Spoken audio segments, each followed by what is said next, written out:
ADM Naveen ബാബുവിന്റെ മരണത്തിനു പിന്നാലെ പ്രശാന്ത് പരാതി നൽകിയത് AKG സെന്ററിലെന്നും മൊഴി. ലാൻഡ് റവന്യൂ ജോയിന്റ് കമ്മീഷണർക്ക് മുന്നിൽ പ്രശാന്ത് മൊഴി നൽകി.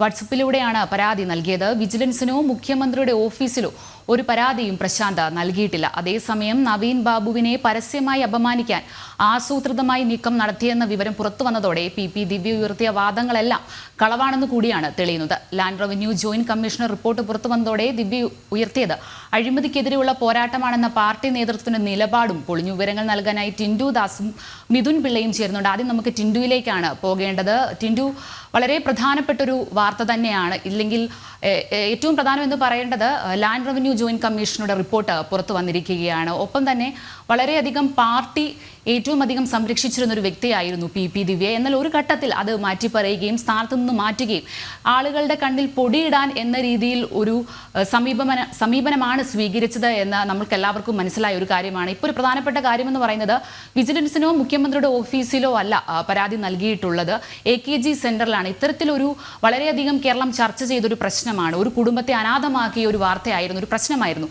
അതിനെയാണ് ഇത്ര നിസ്സാരവൽക്കരിച്ച രീതിയിൽ ഒരു പരാതി നൽകിയിരിക്കുന്നത് AKG സെന്ററിലാണെന്നും കൂടെ പുറത്തു വന്നിരിക്കുന്നത്. ബാക്കി വിശദാംശങ്ങൾ എന്തൊക്കെയാണ് ടിൻഡു?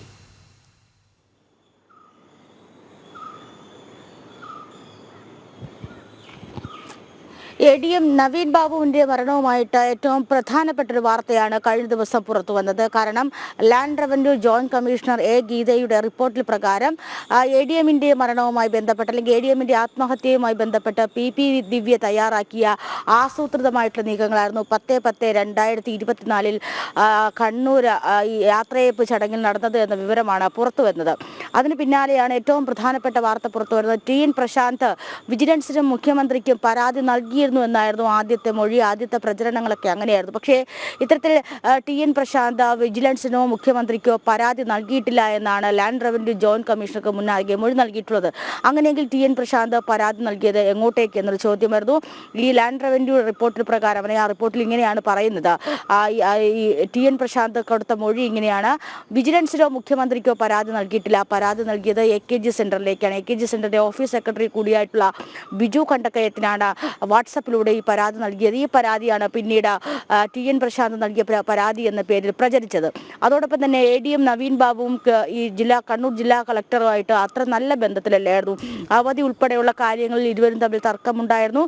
അതുകൊണ്ട് തന്നെ അത്തരത്തിലുള്ള തർക്കങ്ങളൊക്കെ നിലനിന്നിരുന്നു. ഇവർ തമ്മിൽ നല്ല ബന്ധമല്ലായിരുന്നുള്ളൊരു മൊഴിയും ഈ റിപ്പോർട്ടിൽ, അത് ജോയിന്റ് ലാൻഡ് റവന്യൂ കമ്മീഷണറുടെ റിപ്പോർട്ടിൽ പറയുന്നുണ്ട്. അപ്പോൾ PP ദിവ്യ ആസൂത്രിതമായിട്ടാണ് ആ ദിവസം ഈ യാത്രയയപ്പ് ചടങ്ങിലേക്ക് വന്നിട്ടുണ്ടായിരുന്നത്. അതോടൊപ്പം തന്നെ ഈ ലോക്കൽ കേബിൾ വിഷനെയും അതോടൊപ്പം തന്നെ ലോക്കൽ ചാനലുകളെയും അവിടേക്ക് വരാൻ ആവശ്യപ്പെട്ടിരുന്നു. ഇവിടേക്ക്, അതായത് ഈ കണ്ണൂർ ഈ യാത്രയയപ്പ് പരിപാടി നടക്കുന്നതിൻ്റെ തലേ ദിവസം കണ്ണൂർ കളക്ടറെ വിളിച്ച് കാര്യങ്ങൾ അന്വേഷിക്കുന്നു. ഇത്തരത്തിലൊരു യാത്രയയപ്പ് ഉണ്ടെങ്കിൽ താനും അവിടെ വരുന്നുണ്ട് എന്ന് പറയുന്നു.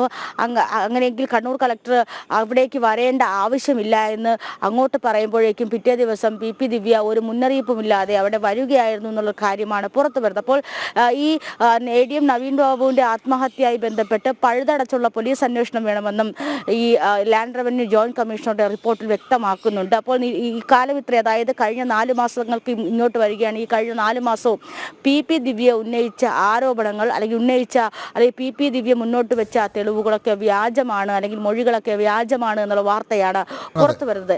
ADMന്റെ ആത്മഹത്യയായി ബന്ധപ്പെട്ട് PP ദിവ്യ തയ്യാറാക്കിയ ആസൂത്രണത്തിന്റെ ഭാഗമായിട്ടാണ് ഈ ആത്മഹത്യകൾ നടന്നതെന്നുള്ള വിവരം പുറത്തു വരുന്നുണ്ട്. എന്തായാലും ഇതുമായി ബന്ധപ്പെട്ട് AKG സെന്ററിലേക്കാണ് കൂടുതൽ അന്വേഷണങ്ങൾ പോകുന്നത്, അല്ലെങ്കിൽ AKG സെന്ററിലേക്കാണ് കൂടുതൽ വാർത്തകൾ പോകുന്നത്. അപ്പോൾ ഈ പരാതി ആദ്യം ചെന്നത് AKG സെന്ററിലേക്ക് എന്ന വാർത്ത. അങ്ങനെയെങ്കിൽ ഈ കാര്യങ്ങളെല്ലാം നേരത്തെ പാർട്ടിക്ക് അറിയാമായിരുന്നു എന്നുള്ള തെളിവുകളും പുറത്തു വരേണ്ടതായിട്ടുണ്ട്. വിനോദ്, അതെ, തീർച്ചയായും അങ്ങനെ തന്നെയാണ്. പാർട്ടിക്കാണ് പരാതി നൽകിയത്. എല്ലാം CPM-നെ സംബന്ധിച്ചെല്ലാം പാർട്ടിയാണ്. അവരുടെ കോടതിയും അവരുടെ പോലീസും എല്ലാം പാർട്ടിയാണ്. അപ്പോൾ എല്ലാം പാർട്ടിക്കാണ് പരാതി കൊടുക്കുന്നത്. പോലീസ് സ്റ്റേഷനൊന്നും ഒരു വിഷയമേ അല്ല.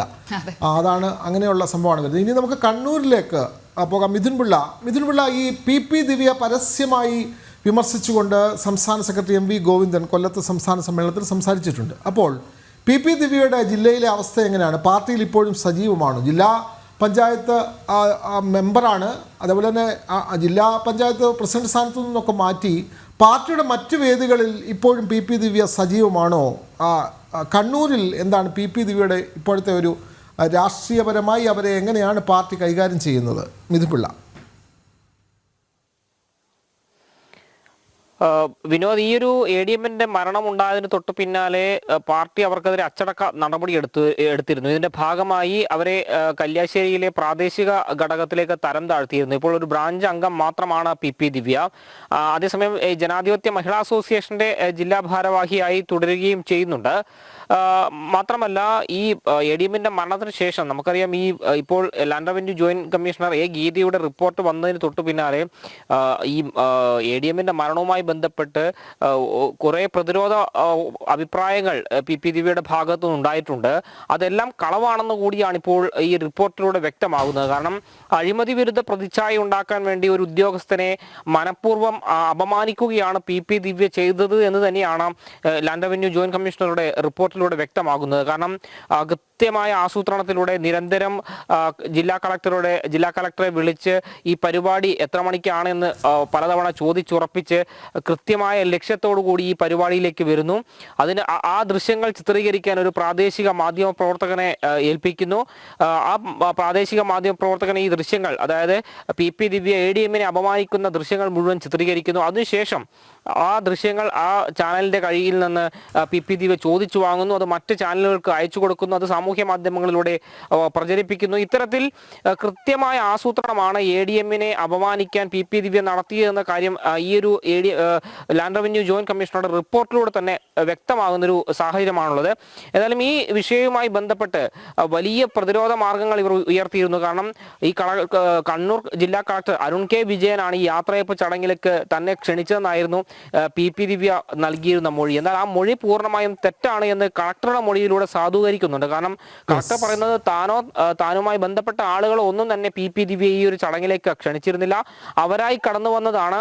അവർ പലതവണ ഈ ഒരു ചടങ്ങിലേക്ക് താൻ വരുന്നുണ്ട് എന്ന് തന്നെ വിളിച്ചറിയിക്കുകയും ചെയ്തിട്ടുണ്ട്. എന്നാൽ ഈ ഒരു വിഷയം, യാത്രയപ്പ് ചടങ്ങിൽ ഈ ഒരു വിഷയം ഉന്നയിക്കരുതെന്ന് ജില്ലാ കളക്ടർ തന്നെ PP ദിവ്യയോട് പറഞ്ഞിരുന്നു എന്നും ഈ ലാൻഡ് റവന്യൂ ജോയിന്റ് കമ്മീഷണറുടെ റിപ്പോർട്ടിൽ പറയുന്നുണ്ട്. ഏതായാലും ഇത് PP ദിവ്യയ്ക്ക് വേണ്ടി പ്രതിരോധങ്ങൾ ഉയർത്തിയ പാർട്ടിയെ പോലും പ്രതിസന്ധിയിലാക്കുന്ന ഒരു റിപ്പോർട്ട് തന്നെയാണ് ലാൻഡ് റവന്യൂ ജോയിന്റ് കമ്മീഷണറുടെ ഇപ്പോൾ പുറത്തു വന്നിരിക്കുന്നത്. വിനോദ്, കൃത്യമായി ലാൻഡ് റവന്യൂ കമ്മീഷണർ റിപ്പോർട്ടിൽ അങ്ങനെ തന്നെയാണ് പറയുന്നത്. PP ദിവ്യക്കെതിരെ അതുകൊണ്ട് തന്നെ കൂടുതൽ അന്വേഷണം ആവശ്യമാണ് എന്നുള്ള ഘട്ടത്തിലേക്ക് കാര്യങ്ങൾ എത്തുകയാണ്.